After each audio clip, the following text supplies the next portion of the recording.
My son, I buried you with my own hands. Under the scorching midday sun, the gates of a grand white mansion stand wide open, reflecting light so bright it almost burns the eyes. Outside, an elderly woman in worn, faded clothes trembles on the polished stone driveway, completely out of place among luxury cars and elegantly dressed wedding guests. From inside the mansion, joyful wedding music spills into the open air, loud, celebratory, unforgiving. The woman clutches her chest, her eyes filling with tears as she stares at the towering gates. Her voice breaks barely louder than a whisper. "My son, I buried you with my own hands." At that exact moment, the iron gates begin to open wider. Sunlight floods the courtyard as a man steps forward, and the sight of his face drains every ounce of strength from her body. Everything freezes. Long before the mansion, the wedding music, and the iron gates, there was a much smaller world where Jin Uemana learned what it meant to survive. She grew up on the edge of the city in a crowded settlement where roofs were made of rusted metal and the ground turned to mud whenever it rained. Jean was not loud or dramatic. She was the kind of woman people overlooked, the one who queued quietly for water, who worked longer hours without complaint, who carried her pain inward because there was no space to drop it anywhere else.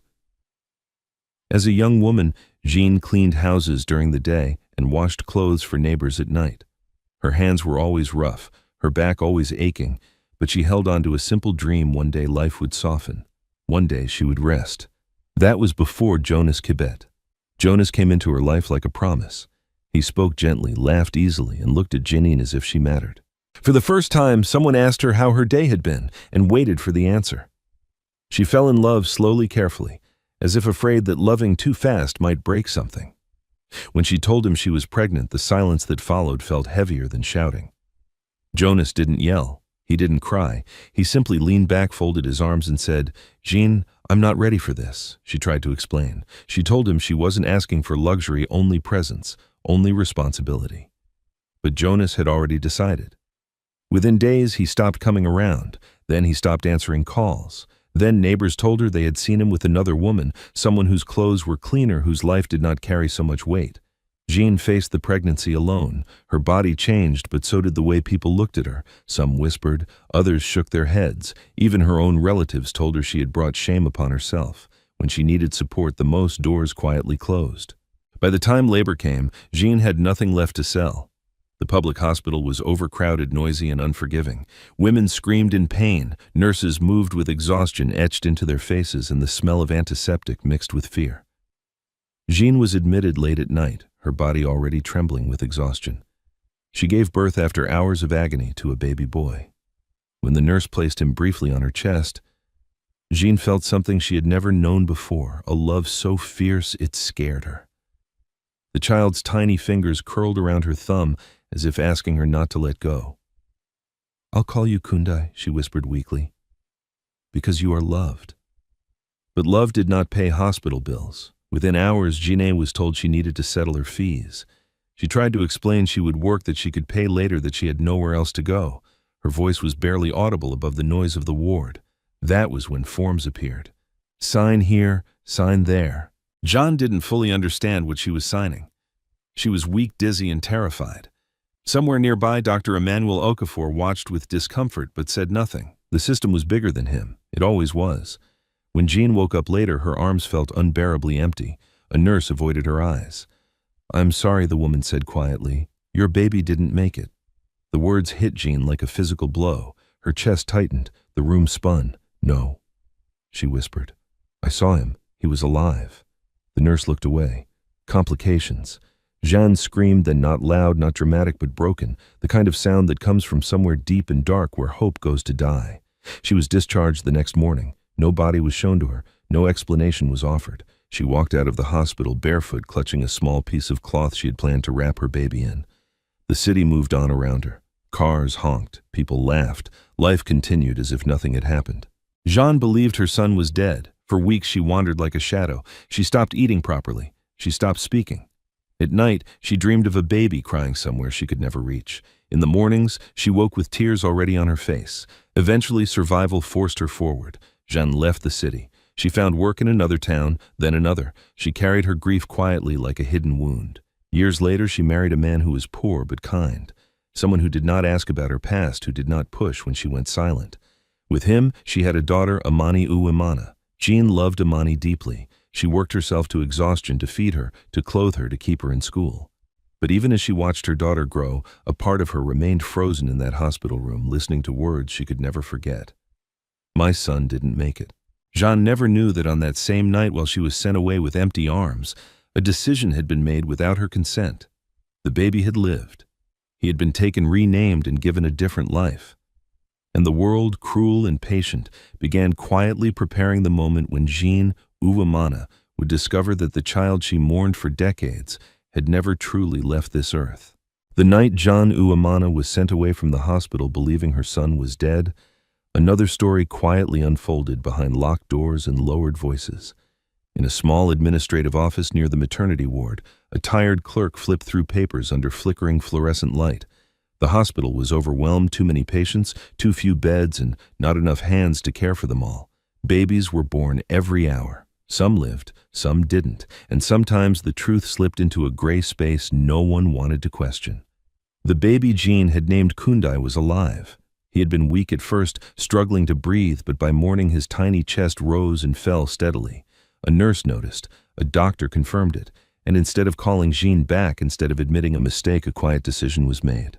There was a woman who had been waiting. Mrs. Thandiwe Ndlovu had lost her only child years earlier. She was well-dressed, well-connected, and desperate in a way money could not fix. When she learned there was a newborn boy without a settled future, she saw a second chance offered by fate itself. Forms were adjusted, names were rewritten, questions were buried under procedure. The child left the hospital, wrapped in a new blanket carried by hands that were not his mother's. His name on paper became Kundai Mwangi. Thandiwe took him home to a quiet house with clean floors and locked gates. The neighborhood was nothing like the place Jean had come from. Here the streets were paved, the lights stayed on at night, and people smiled politely from behind their fences. From the outside it looked like rescue. From the inside it was something colder. Thandiwe provided everything a child needed: food, clothes, schooling structure. What she did not give easily was warmth. She had not chosen Kundai out of overflowing love. She had chosen him to fill a hole. As Kundai grew, he sensed it. He was never beaten, never starved, but he was rarely held. Praise was scarce. Affection felt earned, not given. Thandiwe believed discipline made strong men and tenderness made them weak. When Kundai asked questions about his birth, she answered sharply. "You were chosen," she said. "That should be enough." But it never was. At night, Kundai lay awake, staring at the ceiling, imagining a woman he could not remember, but somehow missed. In his dreams there was always a face just out of reach, a voice calling his name softly. He grew into a quiet boy, observant, intelligent, guarded. At school, teachers noticed his brilliance. He absorbed information, quickly solved problems others struggled with, and asked questions far beyond his age. But he kept to himself. He trusted books more than people. By his teenage years, the emotional distance between him and Thandiwe had hardened into silence. They lived in the same house but spoke as strangers. When she provided, she reminded him of it. When he succeeded, she claimed credit for his discipline. Kundai learned early that love to some people was transactional. At 18, he left. He did not run away in anger. He left with calm resolve. He took a small bag, a few documents, and the belief that whatever future awaited him, he would build it himself. He worked while studying, studied while failing, failed while learning. He slept in cramped rooms, skipped meals, and pushed his body beyond exhaustion.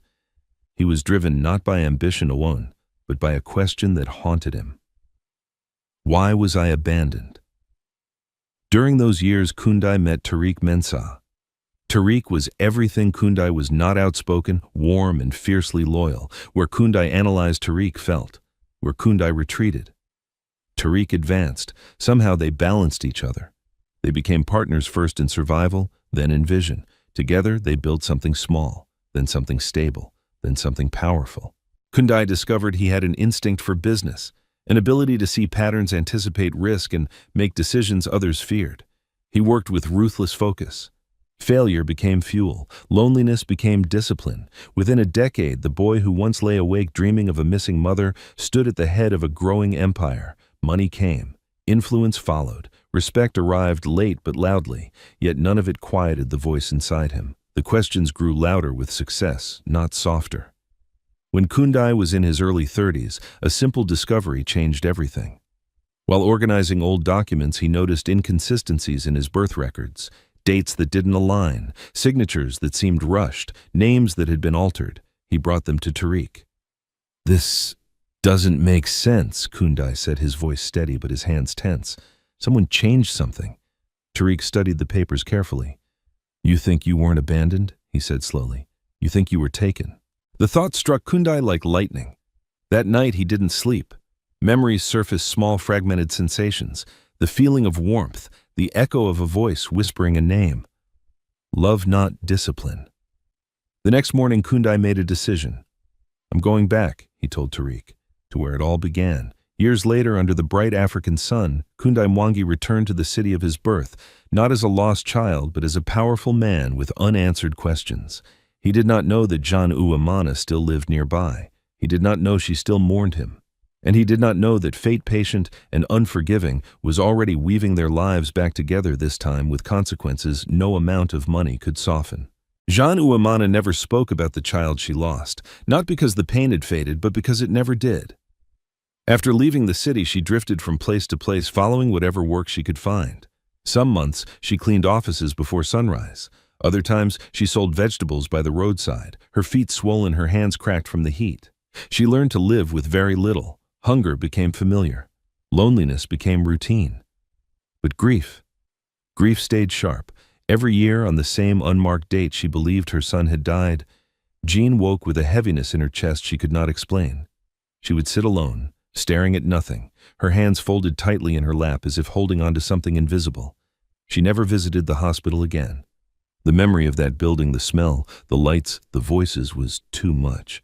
It was easier to pretend that chapter of her life had been sealed forever. Years passed. Jeanne eventually settled in a modest neighborhood far from the city center. The houses were small, the roads dusty, but people looked out for one another. It was there she met a quiet man who worked as a mechanic. He was not ambitious, he was not wealthy, but he was kind in a way Jeanne had almost forgotten existed. He did not ask about her past. When she went silent, he waited. When she cried in her sleep, he held her without questions. And when she told him she could never give him much, he answered simply, "I don't need much." They married quietly. A few years later, Jean gave birth again, this time to a girl. She named her Amani Uwamana. Holding Amani for the first time, Jean felt something shift inside her. The fear was still there, the scars still deep, but there was also a fierce determination she hadn't known before. This child would not be lost. This child would not be abandoned. This child would be protected with everything Jean had left. She poured herself into motherhood. Jean worked relentlessly so Amani could eat, could attend school, could dream. She stitched uniforms by candlelight. She skipped meals without complaint. She smiled even when her body begged her to rest. Amani grew up knowing her mother's sacrifices without fully understanding them. She knew they were poor, but she also knew she was loved. Jeanne may not have been expressive with words, but her actions spoke constantly. Still, there were moments. Quiet, unguarded moments when Amani would catch her mother staring at nothing, eyes distant, as if listening to a voice only she could hear. Mama Amani once asked gently, "What are you thinking about?" Jean had paused, then smiled softly. "Just remembering." She never said what. As Amani grew older, Jean became more protective. She warned her daughter about men who promised too much, about dreams that came too easily, about the danger of trusting without caution. These warnings didn't come from bitterness, they came from experience. Amani listened, though she didn't fully grasp the weight behind the words. Life remained difficult, but it was steady. Until Jean's husband fell ill. Medical bills piled up, savings disappeared. The man who had been her quiet anchor faded slowly, leaving Jean once again alone, this time with a teenage daughter depending on her. When he passed, Jean did not collapse. She grieved quietly the way she always had. Then she stood up and kept going. Years later, Amani finished school with good grades. She was bright, polite, and unassuming, traits that made her easy to overlook but impossible to forget. She found work wherever she could, small shops, offices, private homes. She brought her earnings home faithfully, never complaining. Jeanne watched her daughter with a mix of pride and fear. She wanted Amani to have more than survival. She wanted her to have choice.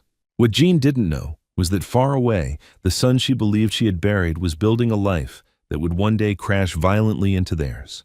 When Kundai Mwangi returned to the city under the guise of business expansion, his presence rippled quietly through the streets. Deals were signed, properties changed hands, names circulated in circles Jean had never been part of. At first, the connection between their worlds was invisible. Then, one afternoon, fate intervened. Amani had been sent on an errand by her employer, walking under the harsh sun with a folder clutched to her chest. She nearly collided with a man stepping out of a black car, her papers scattering across the pavement. "I'm so sorry," she said, quickly dropping to gather them. Kundai knelt too instinctively, helping her. Their hands brushed. He looked up and something tightened in his chest. There was nothing extraordinary about her clothes or her posture, but there was a familiarity he couldn't place. A calmness, a gentleness that felt dangerously close to home. "It's fine," he said, handing her the last document. "No harm done." Amani smiled politely. "Thank you." She walked away without another glance. Kundai remained there longer than necessary, watching her disappear into the crowd. A strange unease settled over him. He had met countless people, shaken thousands of hands. This was different. That evening he found himself thinking of her again. Meanwhile, Jean noticed a change in her daughter. Amani seemed distracted, quieter, thoughtful in a way Jean recognized all too well. When she asked, Amani brushed it off. "Just tired, Mama." But Jeanne felt the shift. Mothers always did. She didn't know that the first threads of a truth buried for decades had begun to pull tight. She didn't know that the child she believed was gone forever had crossed paths with the daughter she had raised through sacrifice and sorrow. And she certainly didn't know that the life she had built on endurance alone was about to be tested in ways she never imagined, by love, by truth, and by the return of a past she thought was sealed in the ground. Kundai Mwangi had always believed that if he worked hard enough, if he built something powerful enough, the questions inside him would eventually fall silent. They never did. After returning to the city, his days were filled with meetings, negotiations, and carefully measured words. He moved through boardrooms with confidence, his presence commanding respect without effort. People saw the tailored suits, the calm authority, the success that seemed effortless. No one saw the restlessness. At night, when the city quieted, Kundai found himself replaying moments he couldn't explain, especially the brief encounter with the young woman who had dropped her papers on the street. Amani Uwemana. He hadn't even known her name then, yet her face stayed with him. Not because of beauty alone, but because of something deeper, something familiar, something that felt like a memory trying to surface. He told himself it meant nothing. Still, when their paths crossed again, it didn't feel accidental. It happened at a modest office building where Amani worked as an assistant for a small logistics company. Kundai had arrived unexpectedly to inspect a potential investment. The manager rushed around nervously, trying to impress him. Amani was asked to bring tea. When she entered the room and saw him, she froze for half a second, just long enough for Kundai to notice. "You," he said softly, surprised despite himself. She smiled politely. "We met before. On the street." "Yes," he replied. "I was hoping I'd see you again." Amani didn't know how to respond to that. She simply placed the tray down and stepped back. Throughout the meeting, Kundai found his attention drifting. He noticed the way she listened carefully, the way she spoke only when necessary, the way she carried herself with quiet dignity. There was no pretense about her, no hunger for attention. When the meeting ended, he stopped her. "Would you like to have coffee sometime?" he asked. Amani hesitated. Men like him didn't ask women like her out, not without expectations, not without complications. "I don't think that's a good idea," she said carefully. Kundai nodded, accepting the answer with unexpected grace. "If you change your mind, I'll be around." That should have been the end of it. But fate had already decided otherwise. Over the following weeks, Kundai found reasons, small, reasonable ones, to return to the building. Sometimes it was business. Sometimes it was curiosity disguised as coincidence. Each time he exchanged a few words with Amani. Nothing inappropriate, nothing rushed. Slowly, trust formed. Amani learned that Kundai was different from the men her mother had warned her about. He listened more than he spoke. He never pressured her. When she declined invitations, he respected her boundaries. Eventually, she agreed to coffee. Their conversations were simple, at first workbooks, childhood memories shared carefully like fragile objects. Kundai didn't mention his wealth. Amani didn't ask. They met as two people, not as social positions. For the first time in years, Kundai felt something loosen inside him. Meanwhile, Jean Uwemana watched from a distance. She noticed the way Amani smiled more often, the way she lingered when leaving the house, the way she sometimes returned home thoughtful, almost guarded. Mama Amani said one evening, "I met someone." Jean's hands paused mid-motion as she folded laundry. "What kind of someone?" she asked quietly. "A good one," Amani replied. "I think." Jean studied her daughter's face. She saw hope there and fear. "Be careful," Jean said after a moment. "Not every gentleman stays gentle." Amani nodded. "I know." When Jean finally met Kundai, the encounter unsettled her in ways she couldn't explain. He came to their modest home one afternoon, bringing nothing extravagant, just fruit bread and a polite smile. He greeted Jean with respect, his posture calm, his voice warm. Yet from the moment their eyes met, Jean felt dizzy. There was something about him, not his appearance, not his clothes, something beneath the surface, a familiarity that made her chest tighten painfully. "You're welcome here," she said, forcing herself to smile. Throughout the visit, Jean observed him closely. The way he spoke, the way he listened, the way he looked at Amani with sincerity, not possession. Still, an unease followed her long after he left. That night, Jean couldn't sleep. She dreamed of a hospital room, of bright lights, of a baby's cry that stopped too suddenly. She woke up trembling. Across the city, Kundai was awake too. He had begun digging deeper into his past, driven by instincts he no longer ignored. With the help of Tariq Mensah, he requested old hospital archives records that were difficult to access and deliberately disorganized. Dates overlapped, names changed, files were missing, but one name kept appearing in faded ink: Jean Uwamana. Kundai stared at it for a long time. The coincidence was too sharp to ignore. He didn't jump to conclusions. He was a man of facts, not emotions. But something inside him whispered that he was standing on the edge of a truth that could destroy everything he had built, or finally explain it. As his relationship with Amani deepened, the tension inside him grew unbearable. He cared for her genuinely, more than he intended to, more than was safe. Yet the closer he grew to her, the closer he felt to something dangerous and unresolved. One evening after walking Amani home, Kundai stood alone outside her house staring at the door. Inside that small building lived a woman who shared his blood. Inside that house lived answers he wasn't ready to face.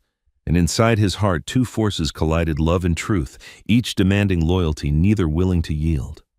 Unaware of the storm gathering around them, Jean and Amani slept peacefully that night. But the past, patient and relentless, had already begun knocking. Kundai Mwangi had built his life on control. Control over numbers, control over outcomes, control over the version of himself the world was allowed to see. It was how he survived, how he rose from uncertainty into influence. But as the days passed, control became harder to maintain. The name John Uwimana refused to leave his mind. He had asked Tariq to dig quietly. No alerts, no confrontations, just facts. Tariq, ever careful, moved through old registries and hospital backlogs with practiced patience. Records from that period were incomplete, many deliberately altered, but patterns had a way of speaking when people didn't. One evening, Tariq placed a thin file on Kundai's desk. "This is all I could find," he said. "Most of the original birth records were either destroyed or rewritten. But this name shows up more than once. Same date, same ward." Kundai opened the file slowly. His heart pounded with an unfamiliar rhythm. Inside were photocopies of faded forms, a maternity admission slip, a discharge note, and at the bottom of one page, written hastily in ink that had bled through the paper, Uwimana Jean. Kundai closed his eyes. This wasn't proof, not yet, but it was enough to disturb the foundation of everything he believed. He pushed the file aside and leaned back, staring at the ceiling. For years he had blamed abandonment on fate, on chance, on a mother who didn't want him. Now the possibility that she had been lied to, that she had mourned him while he lived, cracked something open inside him. "Don't rush," Tariq said quietly. "Truth doesn't disappear just because you wait." Kundai nodded. Waiting was something he was good at. What he wasn't good at was pretending nothing had changed. His time with Amani became both a refuge and a torment. When he was with her, the noise in his head softened. She spoke with honesty, laughed without calculation, and dreamed without expectation. In her presence, he felt almost normal. But the closer he grew to her, the more unbearable the secret became. One afternoon, as they walked along a busy market street, Amani stopped abruptly. "Kundai," she said, her voice hesitant. "Can I ask you something?" "Of course. Why do you look so sad sometimes?" she asked, "even when you're smiling?" The question struck deeper than he expected. He considered lying. He considered deflecting. But something in her eyes, open unguarded, made that impossible. "I think," he said slowly, "I've spent my whole life running from a question I didn't know how to ask." She nodded as if she understood. "You don't have to answer it alone," she said gently. Kundai looked at her, then really looked at her and felt the weight of what he couldn't yet say.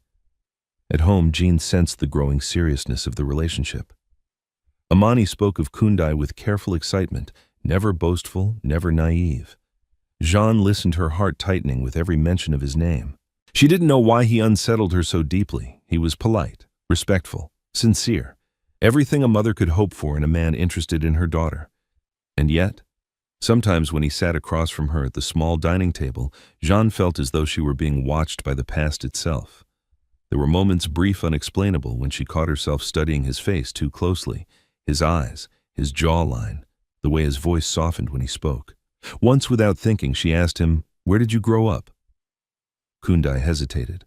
"Mostly on my own," he replied carefully. The answer unsettled her more than she expected. That night, Jean dreamed again of the hospital, but this time the baby didn't disappear. This time she saw someone else carrying him away. She woke with tears on her face and a strange certainty in her chest. Something was wrong.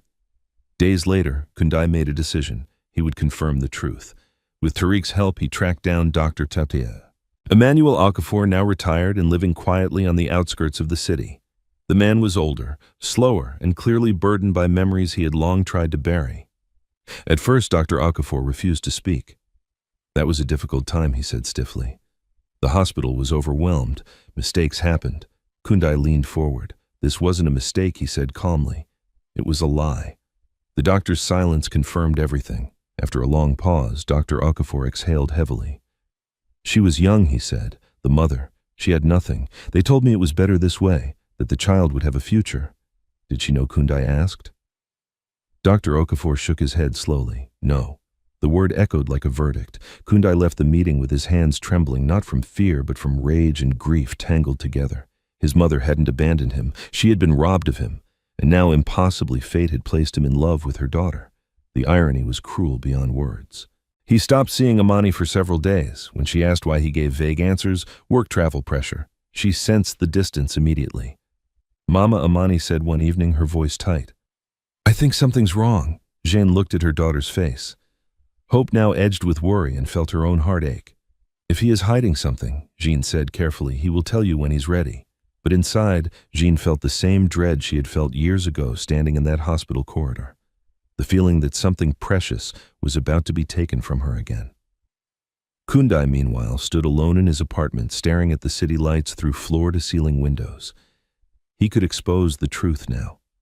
He could confront Jeanne. He could end the relationship before it crossed a line that could never be uncrossed. But truth carried consequences. If he spoke now, he would destroy Amani's heart. If he stayed silent, he risked destroying all of them. For the first time in his life, Kundai Mwangi faced a problem his wealth, intelligence, and discipline could not solve. And as the city slept unaware of the storm building within one family, the choice he delayed grew heavier by the hour. By the time Kundai Mwangi decided to see Amani again, the weight in his chest had become unbearable. He told himself he needed clarity. He told himself he owed her honesty. But beneath all of that was a simpler truth. He missed her. In the chaos of discoveries and buried memories, Amani had become the one place where the noise softened, where he could breathe without calculating consequences. He found her at the small cafe near her workplace, the one she liked because it was quiet and cheap and never tried to impress anyone. She looked up when he entered, surprise flashing across her face, before she masked it with a careful smile. "You disappeared," she said, not accusing, just stating a fact. "I know," Kundai replied, taking the seat across from her. "I'm sorry." There was a pause, the kind that carried unspoken questions. "Are you in trouble?" Amani asked gently. Kundai shook his head. "Not the kind you're thinking of." She studied him, her eyes searching his face for cracks. "Then tell me what kind." He wanted to. Every word pressed against his chest, demanding release. but the truth was too large, too explosive to be dropped casually between cups of coffee and passing strangers. "I'm dealing with something from my past," he said carefully. "Something I didn't know about." Amani nodded slowly. "Does it change who you are?" The question stunned him. "No," he said after a moment, "but it changes how I see myself." She reached across the table, resting her hand lightly on his. "Then we'll take it one step at a time." The simplicity of her faith nearly broke him. Their relationship resumed, but it was no longer light. Beneath every smile lay tension, beneath every plan an unspoken countdown. Kundai grew more reserved, choosing his words carefully, pulling back just enough to protect her from what he hadn't yet found the courage to say. Jean Uvimana noticed the shift immediately. Kundai came around less often. When he did, he seemed distant, distracted. Jean felt a quiet relief mixed with guilt. A part of her had never fully trusted the ease with which Amani had grown close to him. One evening after Kundai left early, Jean sat with Amani in the dimly lit kitchen. "You're worried," Jean said. Amani hesitated, then nodded. "I don't know what's happening with him. He's kind, Mama. I know he is, but it feels like he's carrying something heavy. And I don't know if I'm part of it or standing in the way." Jean took her daughter's hand. "Sometimes people don't hide because they don't care," she said softly. "Sometimes they hide because they care too much." Amani smiled weakly. "That sounds like something you learned the hard way." John didn't answer. That night, Jean found herself sitting alone, holding an old piece of cloth she had kept hidden for years, the same one she had planned to wrap her baby in. She didn't know why she had never thrown it away. Maybe some part of her had refused to accept the lie she'd been given. Her thoughts returned to Kundai, uninvited and persistent. Why does he feel so familiar? Across the city. Kundai stood at a crossroads of his own making. Tariq had warned him. The longer you wait, the more damage you'll cause. Truth doesn't get kinder with time. Kundai knew that, but knowing didn't make the choice easier. The investigation continued quietly. More pieces fell into place. A retired nurse confirmed the baby's survival. A clerk admitted records had been altered under pressure. Each confirmation tightened the circle around Jean Uemana. There was no longer doubt. She was his mother, and Amani was his sister. The realization hit him not as a sudden explosion, but as a slow collapse. His knees had actually buckled when the final confirmation came. He sat on the floor of his office, his back against the wall, staring at nothing for a long time. All the success in the world couldn't shield him from this. The woman he loved was connected to him by blood. The woman he had begun to respect as a mother was the same one he had spent a lifetime resenting for abandoning him. He had never been abandoned. He had been stolen. Kundai made a decision that night. He would tell Jean the truth first, not as an accusation, not as a demand, but as a son seeking answers. He arrived at Jean's home the following afternoon, earlier than expected. Amani was still at work. Jean opened the door, surprised to see him alone. "Is everything all right?" she asked. "I was hoping we could talk."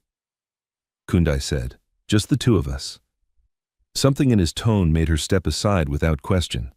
They sat across from each other in the small living room. Sunlight filtered through the thin curtains, casting soft shadows on the walls. For a moment, neither spoke. "Do you remember the hospital where you gave birth?" Kundai asked gently. The question froze Jean in place, her breath caught. "Why would you ask me that?" "Please," he said quietly. "I need to understand something." Jean's hands began to tremble. That place took my child from me." Kundai swallowed hard. "What did they tell you?" "That my son died," she whispered, "that he didn't survive the night." Tears filled her eyes, and in that moment Kundai saw not just a woman, but a wound that had never healed. "What if they were wrong?" he asked. Jean looked at him sharply. "Don't say that," she said, her voice rising. "Don't give me hope like that. What if they lied?"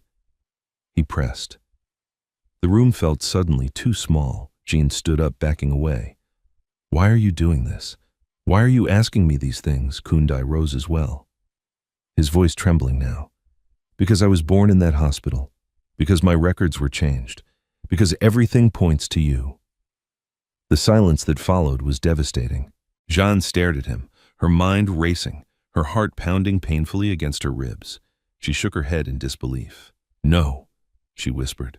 No, I would know. A mother would know. Kundai took a step closer. You were never given the chance. John collapsed into the chair, her body giving in where her mind could not. At that moment, the front door opened.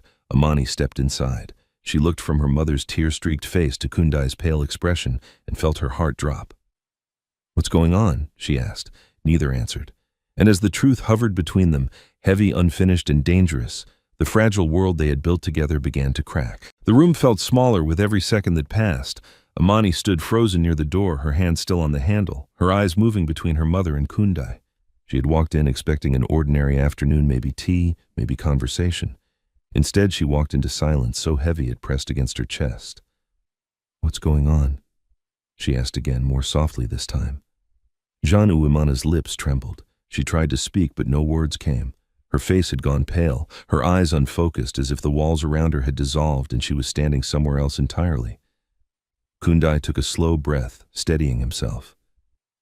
"Amani," he said carefully, "this isn't something I planned to tell you like this." Amani's brow furrowed. "Then why are you here?" He hesitated, glancing at Jean. She was staring at her hands now, clasped tightly in her lap as though holding herself together by sheer will. "I came to ask your mother about something from my past," Kundai said. "Something that concerns both of us." Amani felt a chill crawl up her spine. "You're scaring me." Jean finally looked up. Her voice was barely audible. "Amani, please sit down." Reluctantly, Amani obeyed. For a long moment, no one spoke. Outside, the sound of children playing drifted through the open window, life continuing oblivious to the storm breaking inside that small room. Kundai spoke first. "I was born in a public hospital in this city," he said. "The same one your mother went to years ago." Amani looked at him confused. "So they told my mother I died?" Jean whispered suddenly, her voice cracking. "They told me my baby was gone." Amani turned to her stunned. "Mama, what are you talking about?" Jean's shoulders shook, tears streamed down her face, unrestrained now. "I had a son before you were born. I never told you because I thought he was dead." Amani's heart began to race. You had another child." "Yes," Jean sobbed. "A boy." Kundai closed his eyes briefly, then opened them again. "That boy lived." The words hung in the air, fragile and explosive at once. Amani felt dizzy. "What does this have to do with you?" Kundai met her gaze, his eyes filled with pain and restraint. "Because I am that boy." The silence that followed was not immediate disbelief. It was shock so deep it erased sound altogether. Amani shook her head slowly. "No," she whispered. "That's not possible." John looked at Kundai with terror and longing battling in her expression. "My son would be older than you, I am," he said gently. "By many years." Amani stood up abruptly. "This isn't funny," she said, her voice trembling. "If this is a joke, it's not," Kundai said firmly. Jean reached out to her daughter, but Amani pulled away, panic flooding her face. "Stop, just stop." She backed toward the wall, her thoughts spiraling. Kundai, the man she loved, the man she had planned a future with, was saying something impossible. "You're lying," she said weakly. "You have to be." Kundai swallowed hard. "I wish I were." He explained slowly then about the altered records, the missing files, the doctor who had finally spoken. He spoke carefully, choosing each word with precision, as though one wrong sentence might shatter what little stability remained. Jeanne listened, her hands covering her mouth, every detail confirming a truth her heart had already begun to recognize. The familiarity, the ache, the way something in her had always responded to him without reason. Amani, on the other hand, felt as if the ground beneath her feet had disappeared. "You're saying," her voice broke, "you're saying you're my brother." The word tasted foreign and wrong in her mouth. Kundai nodded, his jaw tight. "Yes." Amani laughed suddenly, a sharp, hysterical sound that startled them both. "That's not possible," she said again. "Because I love you." Jean gasped softly. Amani turned on her mother, then anger flashing through her grief. "Why didn't you tell me?" she cried. "Why didn't you ever tell me you had another child?" Jean stood, her legs shaking. "Because I thought he was dead," she said. "Because talking about him nearly destroyed me." Amani's eyes filled with tears. "And now what?" she demanded. "Now what do we do with this?" No one had an answer. The truth had arrived like a blade, sharp, clean, and devastating. Kundai stood, his voice steady despite the storm inside him. I never meant to hurt you, he said to Amani. I didn't know at first, and when I did, I didn't know how to tell you. You shouldn't have come near me, she said, her voice cold now, armor forming around her pain. You're right, he said quietly. I shouldn't have. Jean reached for him, tears streaming. My son. The word shattered something inside Kundai. He took a step back. I don't blame you, he said softly. But I can't stay. He turned toward the door. Amani watched him go, her heart tearing itself apart. So that's it, she called after him. You just disappear. Kundai paused, his hand on the door. I'm leaving so no one gets hurt any more than they already have. And what about me? She whispered. He didn't answer. He couldn't. The door closed behind him with a final hollow sound. Amani collapsed onto the couch, sobbing uncontrollably. Jean knelt beside her, holding her tightly, whispering apologies that could never undo what had been revealed. That night the house was filled with grief. Jean did not sleep. She sat awake, staring at the same walls she had stared at decades earlier, realizing that the son she mourned had been alive all along, and that fate had returned him to her in the cruelest way imaginable. Amani lay in her room, replaying every moment, every touch, every word. Love had turned into something forbidden, something unbearable. Across the city, Kundai stood alone on his balcony, staring into the darkness. He had found his mother. He had lost the woman he loved, and for the first time in his life he felt truly powerless. The truth was finally out, but it had come at a cost none of them were prepared to pay. Morning arrived without mercy. Sunlight filtered through the thin curtains of Jean Uemana's house, illuminating a night that had left no one rested.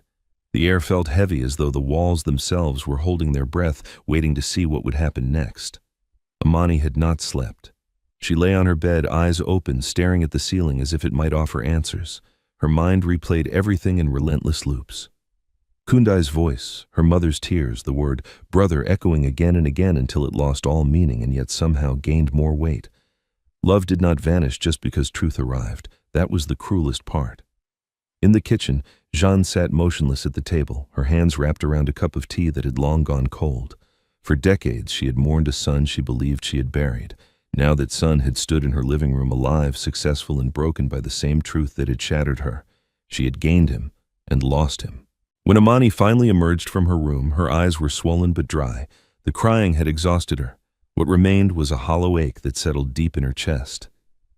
Mama, she said quietly. Jean looked up, her face filled with guilt and longing. My child, Amani raised a hand. Please, she said, not yet. Jean nodded, swallowing her words. She knew better than to force comfort where there was no space for it. Across the city, Kundai Mwangi sat alone in his office long after his staff had gone home. The city skyline stretched out before him, glass and steel, reflecting a life he had built with ruthless determination. None of it mattered now. He replayed the moment Amani's eyes had filled with horror, the way her voice had broken, the way she had looked at him, not with love, not with anger, but with confusion so deep it bordered on fear. He pressed his palms against his eyes, willing the images away. Tariq Mensah stood quietly near the door, having watched his friend unravel in silence for hours. You did the right thing, Tariq said gently. Kundai let out a bitter laugh. There is no right thing in this. You told the truth and destroyed everything. Tariq stepped closer. Everything was already broken. You just exposed the cracks. Kundai shook his head. I didn't just lose her, he said. I forced her to lose the future she believed in. Silence fell between them. What will you do now? Tariq asked. Kundai stared out the window. I'll leave. Tariq frowned. Leave anywhere they aren't. Kundai replied. They need space to heal. My presence only deepens the wound. You're running. Tariq said calmly. No? Kundai answered. I'm protecting them. Tariq wanted to argue, but he saw the resolve in Kundai's eyes. This wasn't impulse. It was sacrifice. Back at the house, Amani sat across from her mother, finally ready to speak. You didn't lie to me, she said quietly. You didn't know. Jean's eyes filled again. I should have told you about him, even if I believed he was gone. Amani nodded slowly. Maybe. But that wouldn't have stopped this. She stood pacing the room. Do you know what hurts the most? She asked. It's not just that he's my brother. It's that when I was with him I felt understood in a way I never had before." Jean listened in silence, her heart breaking for her daughter. "I don't know how to erase that," Amani continued. "I don't know how to stop loving someone just because the truth says I shouldn't." Jean reached for her hand. "Love doesn't disappear on command," she said softly, "but neither does right and wrong." Amani pulled her hand back, not in anger but in confusion. "So what do I do?" Jean closed her eyes. "You choose what protects your soul." The words settled heavily between them. Days passed. Kundai disappeared from Amani's life completely. No calls. No messages, no accidental meetings. His absence was deliberate and devastating. Amani returned to work, moving through her days like a ghost. People spoke to her. She answered. Tasks were completed. Time passed. But inside, everything felt suspended, as if she were waiting for something that would never come. Jean, meanwhile, struggled with her own guilt. She replayed every moment of her past, wondering where she might have fought harder, asked more questions, refused to accept the lie she had been given. The anger toward the hospital, toward the system, toward herself, burned quietly but fiercely. One afternoon, Jean made a decision. She went to the old hospital. The building looked smaller than she remembered, older, weary. She walked through the same doors she had stumbled out of decades earlier, her heart pounding with each step. She demanded answers. Most staff brushed her off. Records were lost. Policies had changed. Time had passed. Then she mentioned Dr. Emmanuel Okafor. The atmosphere shifted. Within days, the truth began to surface publicly. Whispers turned into statements, statements into investigations. The hospital's past practices were questioned. Files were reopened. People who had once hidden behind procedure were forced into the light. Jean didn't want revenge. She wanted acknowledgement. She wanted the world to know that her child had not been abandoned, he had been taken. When Kundai learned what Jean was doing, it shook him. "She's reopening everything," Tariq said. "She's fighting." Kundai closed his eyes. "She shouldn't have to." "But she is," Tariq replied. "For you." That night, Kundai wrote a letter. He didn't send it. In it, he told Amani everything he couldn't say aloud. He told her that loving her had been the most human thing he had ever experienced, that leaving was not punishment, but respect, that he would carry her with him always, even if their paths never crossed again. He folded the letter carefully and placed it in a drawer. Meanwhile, Amani received news that would change everything. Her employer called her into the office, tense and confused. "There's an investigation," he said. "People are asking questions about your family, about a man named Kundai Mwangi." Amani felt her heart drop. She returned home that evening to find Jean sitting upright, determined, her eyes clearer than they had been in days. "I'm not hiding anymore," Jean said firmly. "I won't let silence steal my son twice."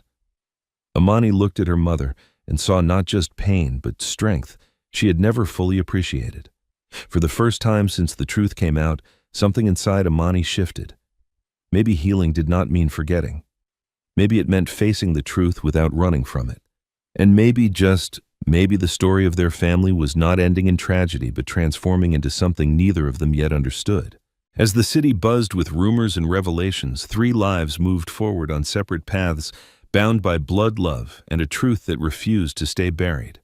The storm had not passed, but the silence was finally breaking. The investigation spread faster than Jean Uwamana expected. What began as a desperate visit to an old hospital office turned into formal inquiries, interviews, and written statements. Journalists caught wind of it, not the details, not yet, but enough to sense a story buried under years of silence. A mother, a missing child, altered records. The words carried weight. Jean stood firm through it all. She spoke calmly, even when her hands shook. She told the truth without embellishment about the night she gave birth, about the forms she didn't understand, about the nurse who wouldn't meet her eyes, about the sentence that ended her world. Your baby didn't make it.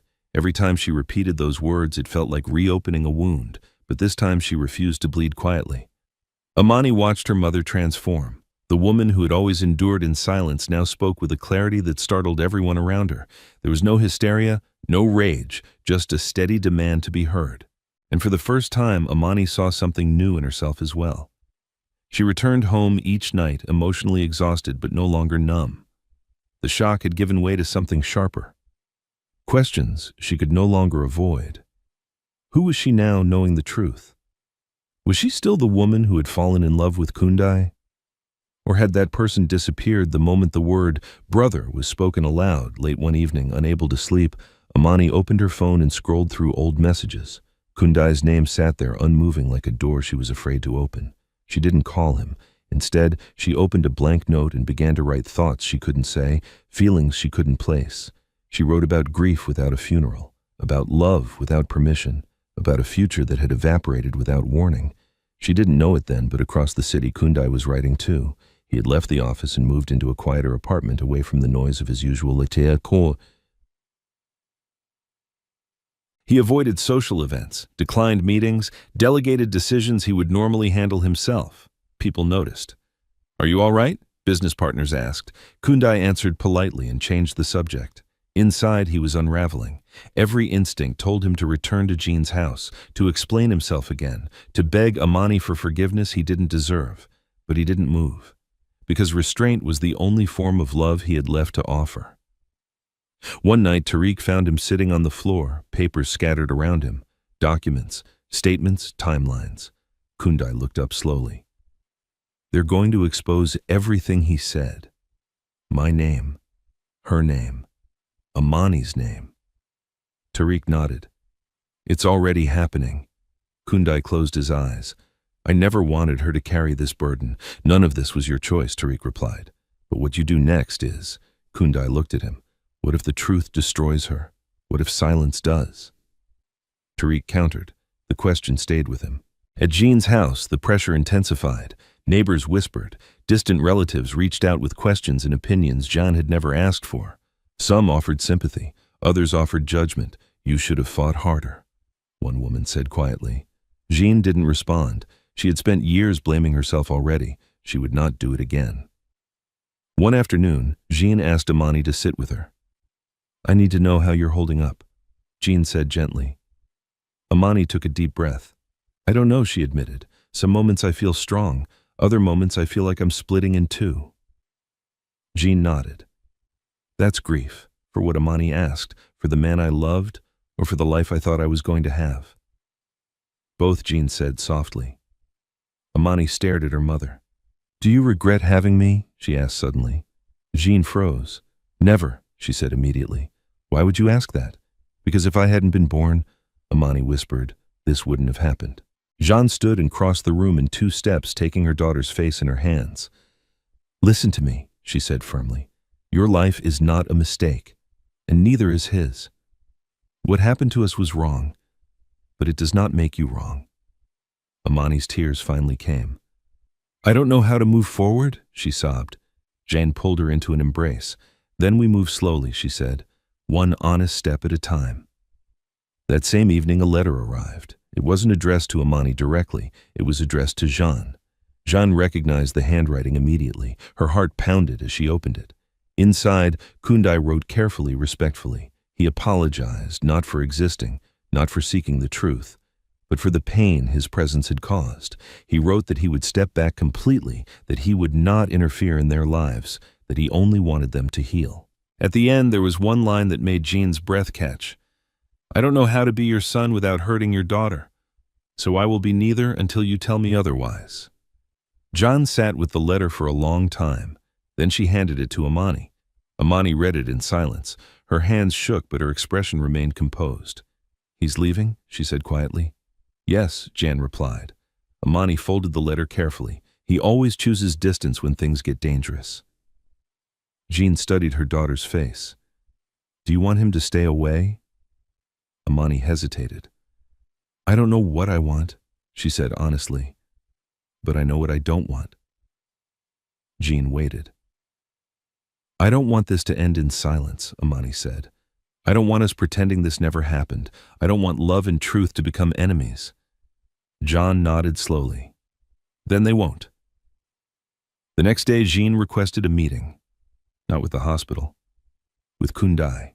When the message reached him, he felt his chest tighten. Tariq read his face. "You're going, aren't you?" Kundai nodded. "I have to." They met in a neutral place, a quiet room with large windows and no distractions. Jeanne arrived first. She stood when Kundai entered, her eyes searching his face with a mixture of fear, longing, and resolve. "Sit," she said softly. He obeyed. I read your letter, Jean began, and I need you to understand something. He looked at her tense. You didn't take anything from me, she said. I lost you because others decided my voice didn't matter. That was not your sin.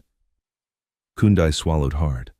And as for Amani, Jean continued, her voice steady. She needs truth, not distance. So do I. Kundai's eyes filled with tears he didn't try to hide. I don't know how to fix this. Jean shook her head gently. This isn't something to fix, it's something to face. Outside, the city moved on, unaware that in a small, quiet room, a family stood at the edge of a decision that would define them not by what they lost, but by what they chose to confront together. The days leading up to the wedding were supposed to be filled with excitement. Instead, they felt like walking through fog. The wedding had not been officially canceled. No announcements were made. No invitations were withdrawn. On paper, everything remained intact. But in reality, the celebration had been suspended in a strange, painful limbo, waiting for a decision no one knew how to make. Amani moved through her days, quietly helping her mother, going to work, answering questions with polite vagueness. People assumed the stress was normal. Weddings, after all, always came with nerves. No one knew the truth sitting heavy in her chest. At night, Amani lay awake, staring at the ceiling, replaying memories she was no longer sure she was allowed to keep. The way Kundai listened, the way he laughed softly when she teased him, the way he looked at her not as someone to conquer or impress, but as someone to protect. Those moments felt real. And yet, reality now demanded something else. John Uwamana watched her daughter closely. She noticed the quiet strength Amani was forcing herself to carry, the way she never cried in front of others, the way she smiled when she thought she was supposed to. Jean knew that smile. It was the same one she had worn years ago, pretending survival was the same as healing. One evening, Jean sat beside Amani as she folded clothes. You don't have to be strong for me, Jean said gently. I've asked enough of you already. Amani didn't look up. If I'm not strong, Mama, I don't know who I'll be. Jean reached for her hand. You'll be human. The wedding planner called the next morning. We need confirmation, she said briskly. Guests are arriving from other cities. Vendors need final numbers. Jean took the call, her voice steady. Give us a little more time. Time. It was the one thing they needed and the one thing that seemed to be running out. Meanwhile, Kundai Mwangi kept his distance just as he had promised. He didn't come by the house. He didn't call Amani. He didn't insert himself into discussions that were no longer his to dominate. But he didn't disappear either. He stayed close enough to be reached far enough not to intrude. To the outside world, he appeared composed. Business resumed. Meetings continued. His name remained respected. Inside, he was unraveling quietly. He had spent his life mastering restraint. But this was different. This was restraint born not of ambition, but of love that had no place to go. He replayed John's words again and again. This isn't something to fix, it's something to face. He wondered if he was capable of facing it. One afternoon, Tariq joined him on the balcony overlooking the city. You're not sleeping? Tariq observed. Kundai smiled faintly. Neither are they. Tariq leaned against the railing. Whatever happens next, he said, don't mistake silence for peace. Sometimes people go quiet because they're drowning. Kundai nodded. I know. Back at the house, the pressure reached its breaking point. A distant relative arrived unexpectedly, full of excitement and questions about the wedding details. She spoke loudly, laughed freely, unaware of the tension freezing the room. Amani excused herself, retreating to her bedroom. Jean followed. You don't have to do this, Jean said softly. Not for appearances, not for anyone. Amani sat on the edge of her bed, her hands clenched tightly together. What if canceling the wedding makes everything worse, she asked. What if people start asking why Jean sat beside her? Let them ask. And if I regret it? Amani whispered. Jane took her daughter's face gently in her hands. You will regret many things in life, she said, but don't let one of them be betraying your own soul. That night, Amani made a decision. She asked Kundai to meet her. The message was short, simple. We need to talk, not as lovers, not as family, just as two people who shared something real. Kundai read it twice. Then he replied, I'll be there. They met in the same quiet cafe where they had first spoken honestly to each other. The place felt smaller now, the memories heavier. Amani arrived first. When Kundai walked in, she felt her chest tighten painfully, but she didn't look away. He sat across from her, careful, respectful. Thank you for meeting me, he said. She nodded. I needed to see you. They sat in silence for a moment, the weight of everything pressing in from all sides. I don't know how to do this, Amani said finally. I don't know how to separate what we felt from what we are. Kundai listened, his hands folded tightly on the table. You don't have to, he said quietly. Not tonight. She looked at him, then really looked at him, and tears filled her eyes. I loved you, she said. I still do, and that's what scares me. Kundai's voice trembled. I loved you too. They both flinched at the word, past tense, but not gone. I don't blame you, Amani continued. I don't blame my mother. I don't even know who to blame. But I can't pretend this didn't change everything. Kundai nodded slowly. Neither can I. She took a deep breath. The wedding can't happen, she said firmly. Not like this. Kundai closed his eyes, briefly absorbing the words. When he opened them, there was sadness, but also relief. I understand, he said. Amani's shoulders sagged as if a weight had finally been set down. That doesn't mean I want you erased from my life, she added. It just means I need space to become someone who can live with the truth. Kundai met her gaze. Then I'll give you that space, he said. Not because I don't care, but because I do. They stood at the same time. There was no dramatic goodbye, no embrace, no promises of what might come later, just two people acknowledging that love alone was not always enough.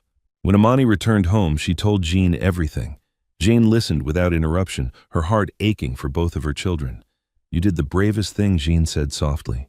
Amani shook her head. I don't feel brave. Bravery rarely feels like strength, John replied. It usually feels like loss. The next morning, the wedding was officially postponed. No explanations were given, only a simple statement. The family needs time.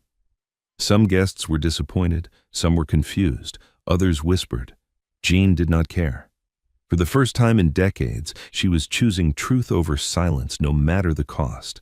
And somewhere across the city, Kundai Mwangi stood alone, watching the sun rise over buildings he no longer felt attached to. The wedding was gone.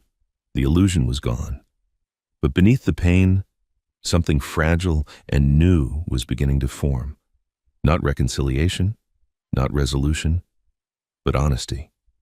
And that for the first time felt like the beginning of something real. The truth no longer belonged to the shadows. Once the wedding was postponed, questions multiplied. Neighbors whispered more boldly. Relatives called with concern disguised as curiosity. Journalists hovered near the hospital gates again, sensing that the story was no longer buried deep enough to stay hidden. Jean Uemana stood at the center of it all, calm, composed, and unyielding. She had spent most of her life shrinking herself to survive. Now, she refused to do so any longer. The formal inquiry into the hospital's past practices began quietly, but its impact spread fast. Old files were pulled from dusty shelves. Names long forgotten were summoned back into relevance. Nurses who had once followed orders without question were asked to explain themselves. And then there was Chief Solomon Adebola. His name appeared in a footnote, at first an external donor linked to hospital funding during the period when Janan gave birth. It would have been easy to overlook if not for one detail: his influence extended beyond donations. He had been known to solve problems quietly, efficiently, and without paperwork. Jean remembered the name when she saw it. Years ago, people in her neighborhood had spoken of him in hushed tones. A man who could open doors or close them forever. A man whose approval could change lives and whose disapproval could end them. The investigation team requested a meeting. At first, Chief Solomon Adebola refused. His lawyers dismissed the claims as emotional reinterpretations of outdated procedures. He was a respected figure, a philanthropist, a man who attended charity galas and spoke passionately about the future of African healthcare. But pressure has a way of finding cracks. When Dr. Emmanuel Okafor agreed to testify publicly, everything shifted. In a recorded statement, his voice trembling with age and regret, the retired doctor spoke of that night. There were instructions, he said, unwritten ones. We were told the child would be better off elsewhere, that the mother was young, poor, and alone, that she wouldn't survive raising him. The interviewer asked the question everyone had been holding. Who gave those instructions? Dr. Okafor hesitated, then exhaled deeply. Chief Solomon Adebola. The revelation spread like wildfire. News outlets picked it up within hours. Headlines spoke of stolen children, altered records, and a powerful man's influence over vulnerable lives. The narrative shifted from a private tragedy to a public reckoning. Jean watched the coverage in silence. She did not smile. She did not cry. She simply breathed. Amani sat beside her, reading reactions online, her heart pounding with every new detail. Anger surged where confusion once lived. So it wasn't just a mistake, she said quietly. It was a choice. Jean nodded. A choice made by people who believed they knew better than a mother. Across the city, Kundai Mwangi watched the same reports, his expression unreadable. For years he had suspected something was wrong. Now the truth was undeniable. His life, his pain, his ambition, his emotional distance had been shaped by a decision made without his mother's consent, without his existence considered sacred. Tariq stood behind him, arms crossed. "They're asking for your statement," he said. As the child. Kundai didn't respond immediately. When he finally spoke, his voice was steady. "I'll speak," he said, "but not for revenge. Then for what Tariq asked, for clarity," Kundai replied, "and accountability." The meeting with Chief Solomon Adebola took place in a private office far from cameras and crowds. The man arrived confident, dressed impeccably, flanked by legal counsel. John sat across from him, her posture straight, her eyes unwavering. Kundai arrived moments later. When Chief Solomon looked up and saw him, something flickered across his face, recognition perhaps, or calculation. "This is unnecessary," Chief Solomon said calmly. "I acted in the interest of the child." Kundai leaned forward.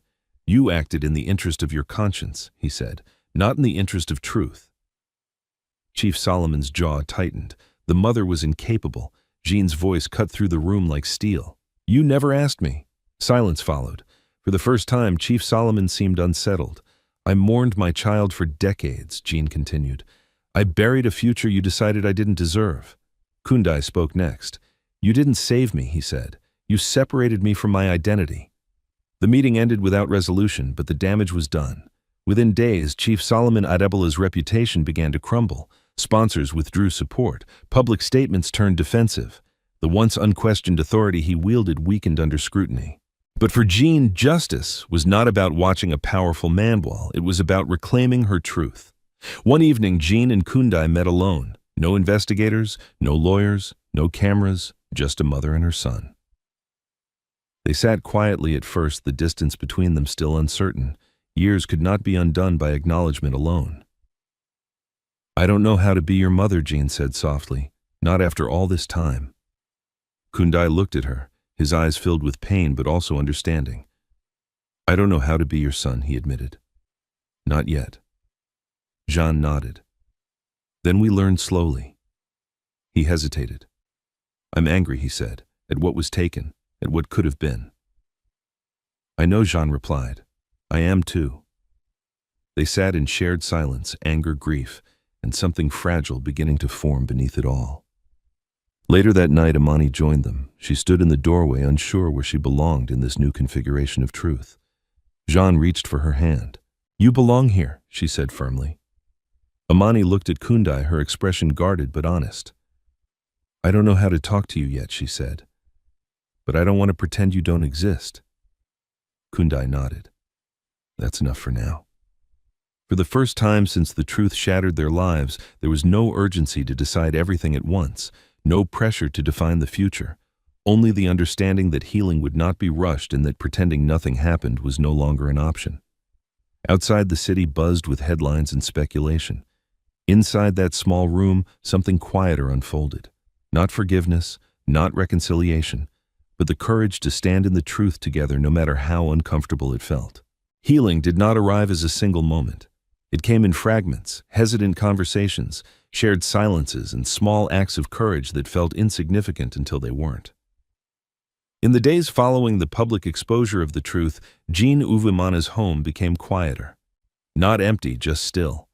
The kind of stillness that follows an earthquake when everyone is waiting to see what remains standing. Kundai visited occasionally, always announced, always cautious. He never stayed long. He never crossed boundaries that had not been clearly offered. He treated John with a gentle respect that was unfamiliar to both of them, too careful to be natural, too sincere to be fake. John noticed. So did Amani. At first, Amani avoided being in the same room with him, not out of anger, but because her emotions were too close to the surface. Every glance stirred memories she wasn't ready to sort through. Every word threatened to reopen wounds that had barely begun to close. But avoidance, she soon realized, was another kind of silence, and silence had already stolen too much from her family. One afternoon, Jean called Amani into the living room. "Kundai is coming by later," she said calmly. "I won't ask you to stay, but I won't ask you to leave either." Amani understood what her mother was offering choice. She nodded. "I'll stay." When Kundai arrived, the atmosphere was tense but not hostile. They sat together at the small table, the same one that had witnessed their first devastating revelation. This time, no one cried. "I've been offered a chance to speak publicly," Kundai said after a moment, "about what happened, about my life." Jean looked at him carefully. "Do you want to? I don't know," he admitted. "Part of me wants to expose everything. Part of me wants to disappear." Amani finally spoke. "Why would you disappear?" Kundai turned toward her, surprised by the question. "Because sometimes telling the truth feels like tearing open wounds that others have learned to live with." Amani held his gaze. "Or maybe it gives them permission to stop pretending those wounds don't exist." Her words lingered in the room. That night after Kundai left, Amani sat alone replaying the conversation.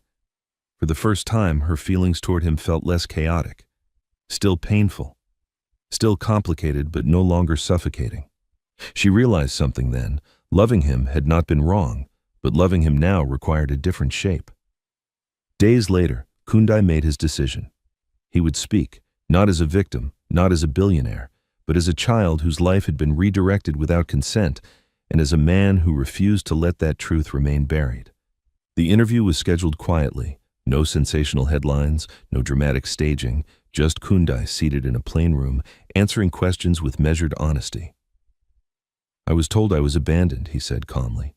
"I built my life around that belief. It shaped how I trusted people, how I loved, how I protected myself." He paused, then continued. "I later learned that my mother never abandoned me. She was told I had died. That lie cost us decades." The interviewer asked the question everyone expected. "Do you forgive those responsible?" Kundai exhaled slowly. "Forgiveness is a process," he said. "Accountability comes first." The interview aired the following week. The response was overwhelming. Messages poured in from people who had experienced similar losses, from families who had been separated by systems that valued power over compassion. Jean read them quietly, tears slipping down her cheeks as she realized her pain was not isolated. It had simply been silenced. For the first time, she felt seen. Amani watched the interview alone in her room. When it ended, she sat in silence for a long time, absorbing every word. She didn't feel pride. She didn't feel sorrow. She felt clarity. That evening, she asked Kundai to walk with her. They met at a public park neutral ground, where the past felt slightly less heavy. The sun was beginning to set, casting long shadows across the grass. "I saw the interview," Amani said. Kundai nodded. "I didn't expect you to." "I wanted to," she replied. "I needed to." They walked in silence for a while.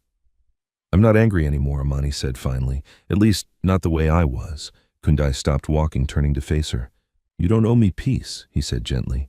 "I know," she replied, "but I owe myself honesty." She took a breath. What we felt was real. "I don't want to pretend it wasn't." Kundai's chest tightened. "Neither do I. But reality matters," Amani continued. "And reality says we can't go back to what we were." Kundai nodded slowly. "I understand." She met his eyes. "That doesn't mean we can't move forward, just not in the way we imagined."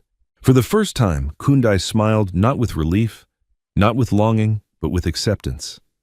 "I can live with that," he said. They resumed walking side by side, no longer carrying the weight of unspoken expectations.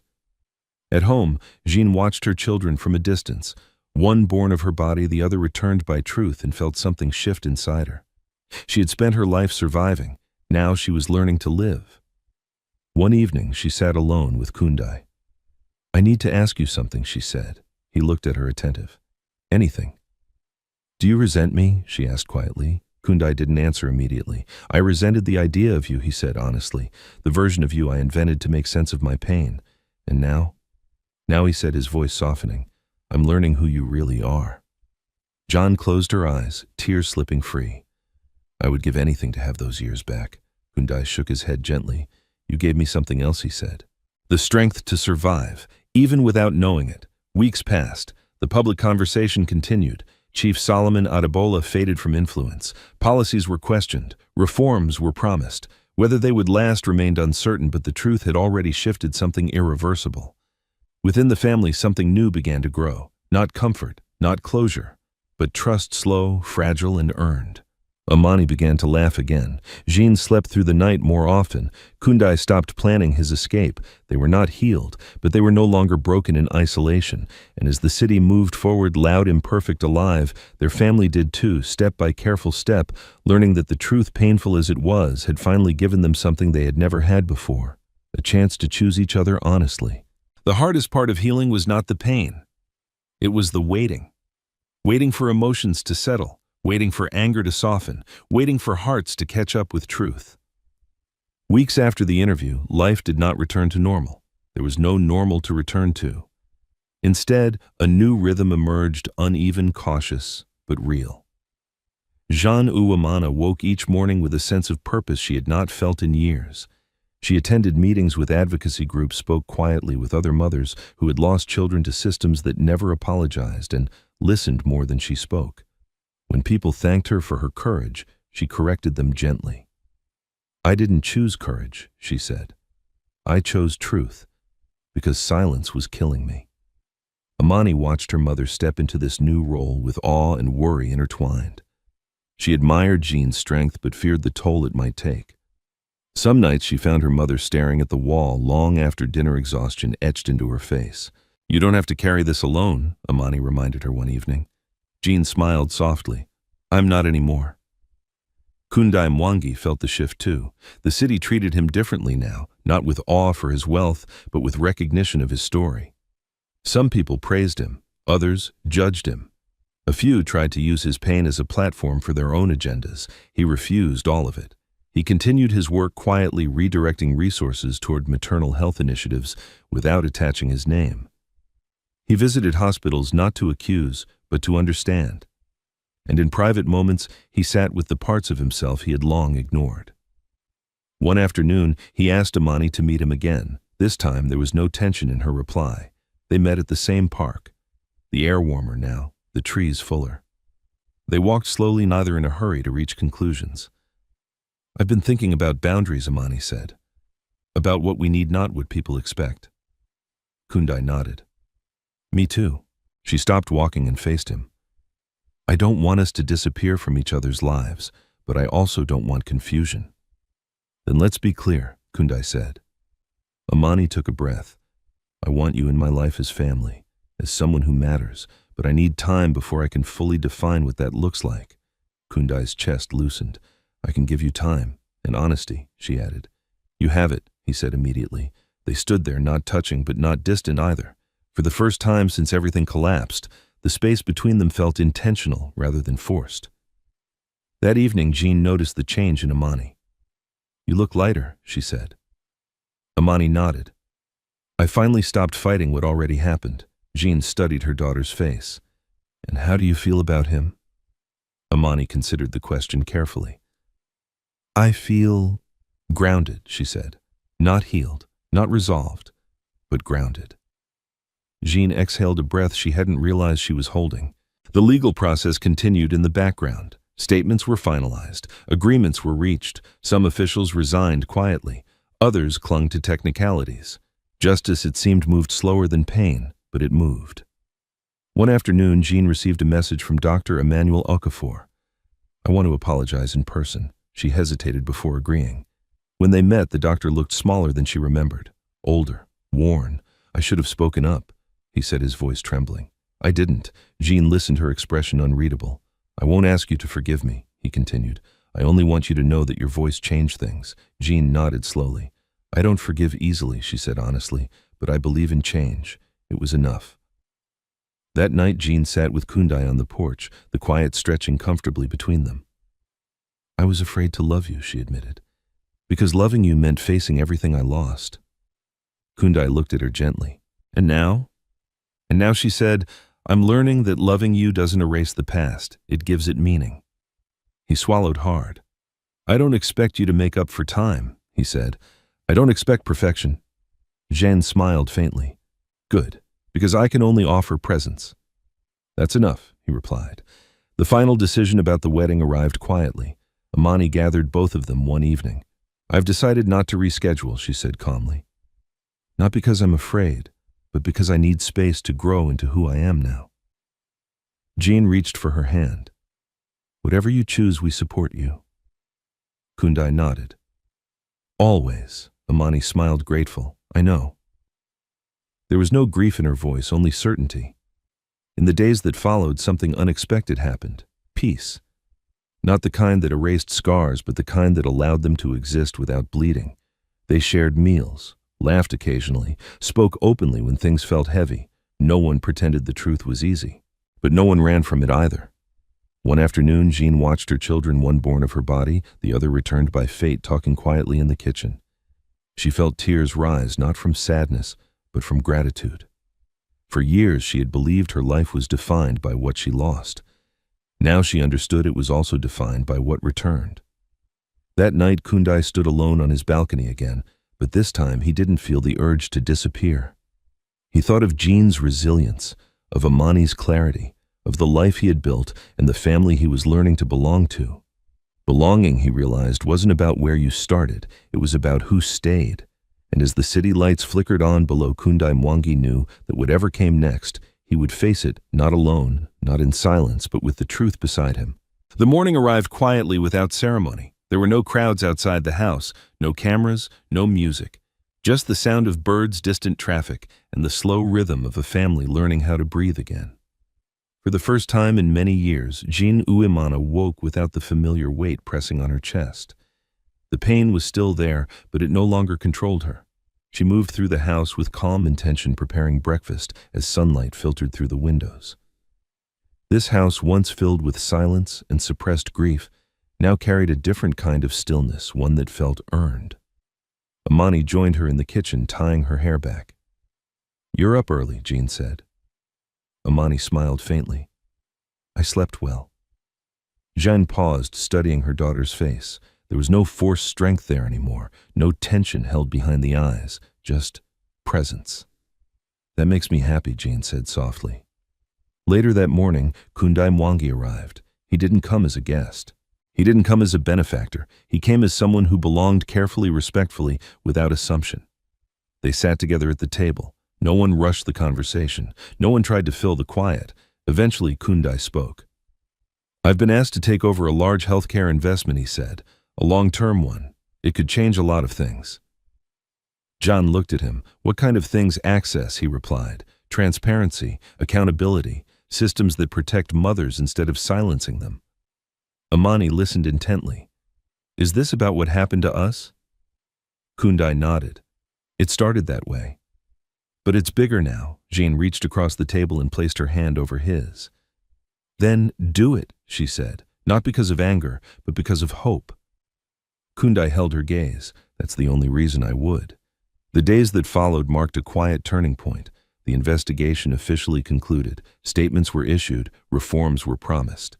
Chief Solomon Adebola withdrew from public life entirely, his influence reduced to a cautionary footnote in a story much larger than himself. There was no dramatic trial, no public apology that could undo decades of harm. But there was acknowledgement, and for Jean, that mattered. One afternoon, she stood in front of a small group of women mothers who had lost children to silence, paperwork, and power. She spoke without notes, without rehearsed speeches. "I spent years believing my voice didn't matter," she said. "I was wrong, and so were they." The women listened. Some cried, some nodded, some simply stood taller than they had before. Jean returned home that evening, exhausted but fulfilled. Amani was waiting for her. "I'm proud of you," Amani said. Jean smiled. "I learned from you." Amani shook her head. "No, I learned from watching you survive." Later that night, Amani sat alone in her room, reflecting on the past months. The love she had once imagined no longer existed in the same form, but it hadn't disappeared either. It had transformed. She realized something important then. Her life did not end because her dream changed. It began again, stronger, clearer, and entirely her own. She applied for a new position the following week, one that required courage, independence, and vision. When she told Jean, her mother hugged her tightly. "This is your path," Jean said. "Walk it proudly." Kundai watched from a distance, careful not to interfere but deeply moved. That evening he and Amani spoke quietly on the porch. "I want you to know something," Amani said. "What we had, it mattered. It shaped me. But it doesn't define my future." Kundai nodded. "And I want you to know that loving you taught me how to belong." They shared a small, genuine smile, one built not on longing, but on respect. Months passed, the house filled with laughter again. Friends visited, conversations flowed more freely. The wounds didn't vanish, but they healed into scars that told a story of endurance rather than shame. One evening, Jean sat alone holding the same old piece of cloth she had kept for decades.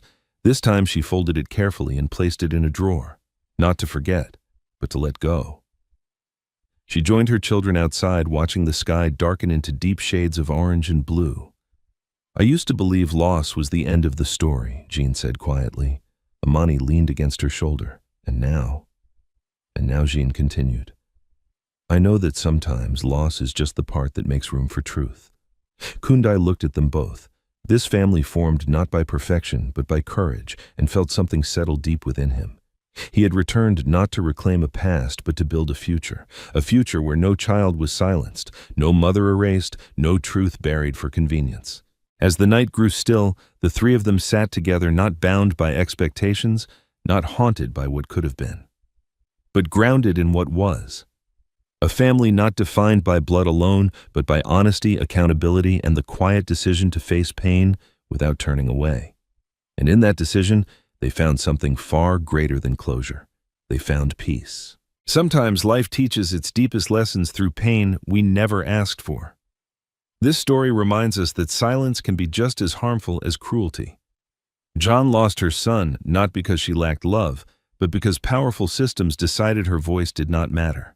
Kundai grew up believing he was unwanted, carrying wounds that shaped his entire life. And Amani learned that love, when mixed with truth, can become unbearably complex, but still meaningful. Yet within all that pain, one truth shines clearly. Truth has the power to heal what lies and silence destroy. Healing did not come when the past was erased. It came when the past was finally faced, when courage replaced denial, when honesty replaced fear, when people chose to sit with discomfort instead of running from it. This story teaches us that forgiveness is not forgetting, and healing is not pretending everything is fine. Healing is choosing to confront reality with dignity. It is learning that love does not always mean holding on. It can also mean letting go with respect. And sometimes the greatest form of love is choosing what protects the soul, not what satisfies the heart. Above all, this story reminds us that your voice matters no matter how poor, small, or powerless the world once made you feel. Truth may come late, but when it does, it can still change everything. Now, we want to hear from you. What part of this story touched you the most? Do you believe truth always leads to healing, even when it hurts? Share your thoughts in the comments below. And if stories about love, loss, justice, and second chances move you, subscribe to this channel for more powerful emotional stories that remind us what it truly means to be human.